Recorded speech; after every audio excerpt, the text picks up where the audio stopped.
we kept asking ourselves the question, why can't there be a telephone answering service where the person who looks after your calls is someone that you know and trust, someone that's going to add value to your business, and someone who's going to accept a fax on your behalf, find a way around that problem and find a solution that is good for your business.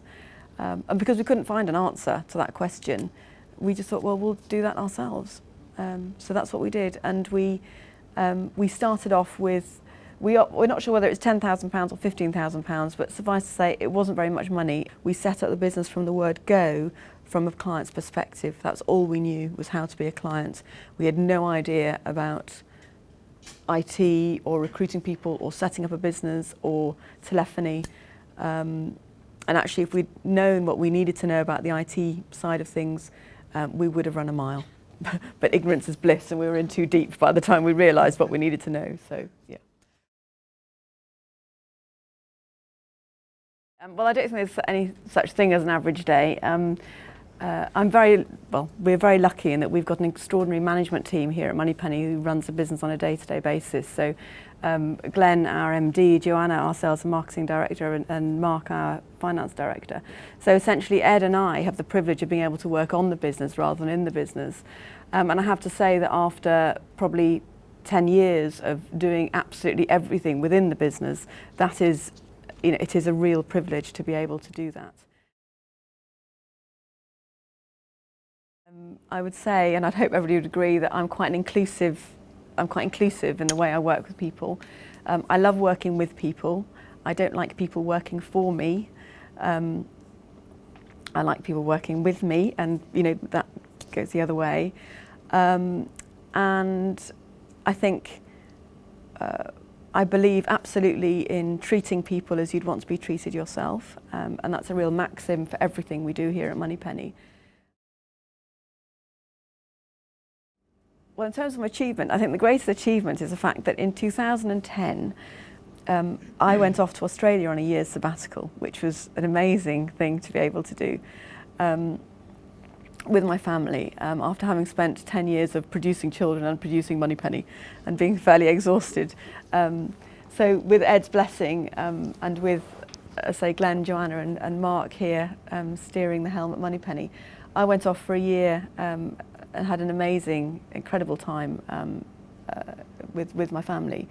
And then at the end of that year, I came back and learnt that we'd just won, again, been listed as one of the top 100 companies to work for.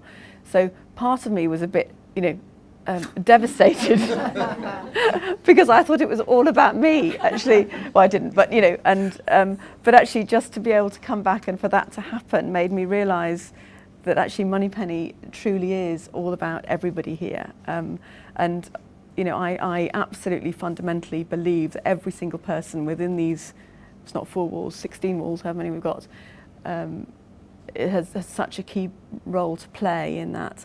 And for me to be able to disappear and then come back and that to happen was amazing, amazing.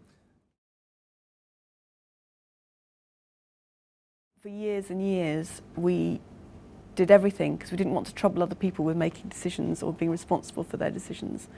And that was exhausting, and it was quite exacting, and because we have very high standards, it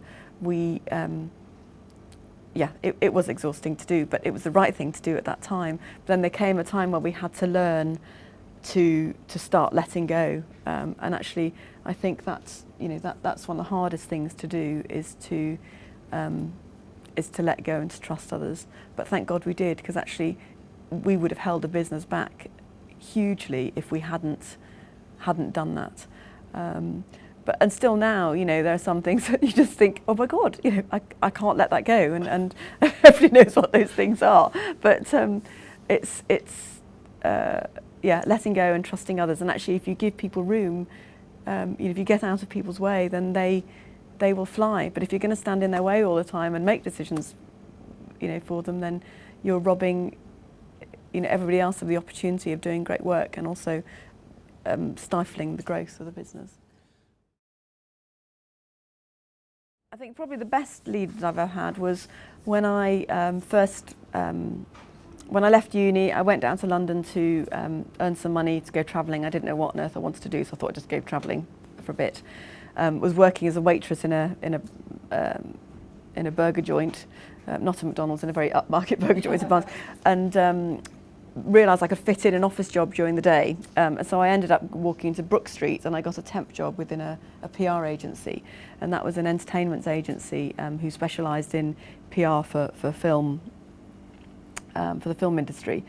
And so I walked into this small business. They offered me a job within a couple of weeks, and so that was my first, experience of the world of work.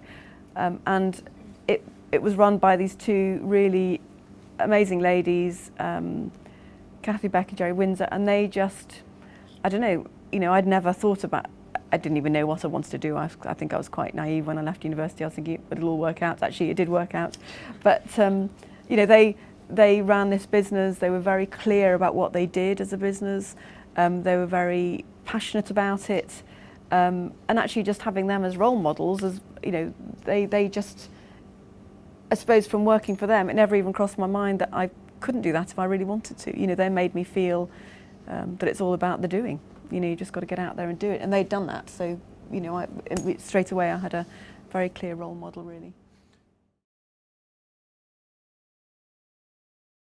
We're always looking for new opportunities. So this year we've launched Penelope, which is a product for startup businesses and micro businesses, which is a technology solution rather than just a people solution, because until now we've been all about people. So that's something really exciting for us, that takes us into a different, sort of elevates us to looking after any issue, any business, whether you're small or a massive multinational. We can help any business with their telephone calls, whether that's through offering a people solution or a technology solution. Until now, it's just been about the people solution. And because we shut Ed in a box for a few months, he came up with this idea of Penelope, which is fantastic. And that's opened up whole new opportunities for us. We've got an amazing training team who work very closely with each new recruit. So we have a very strong sense of what their strengths and weaknesses are. And we have learnt that if we have any cause for concern, we address it absolutely straight away. And that we, it sometimes might be just a gut feeling.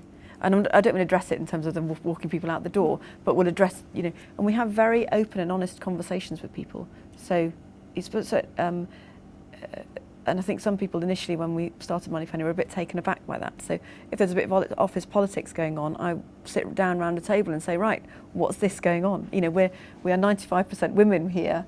Lots of people think, oh my God, it must be awful to work in that kind of, female bitchy environment. But actually it's not like that at all. And the reason it's not like that is because we have very honest conversations.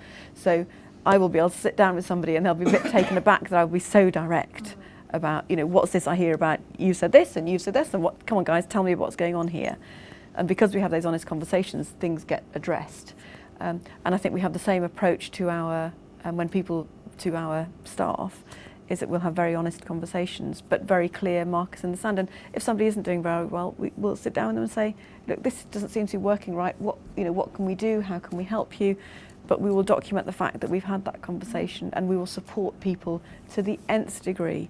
But if they're not responding, then, we'll make it very, it is a business, we'll make it very clear to people that we're in a process.